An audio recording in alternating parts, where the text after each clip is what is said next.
Globalization is obviously over, but what is coming to replace it? If you ask Washington, D.C., they will tell you that they have an idea.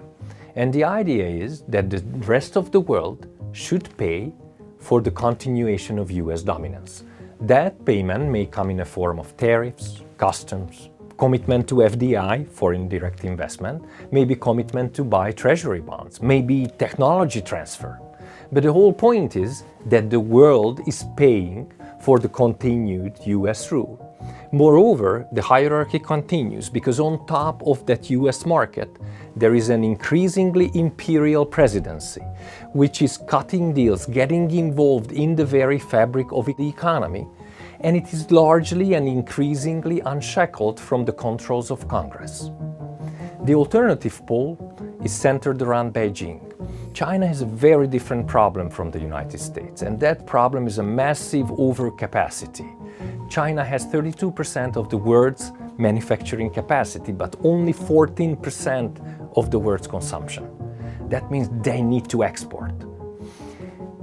As a result, they want to have captive markets, markets where Chinese market access is guaranteed. If you are on the receiving end of that order, then your manufacturing capacities will be in mortal danger. So that is not necessarily super attractive. What can a region like Europe do in a situation like this? Neither the US offer is too attractive, nor the Chinese offer.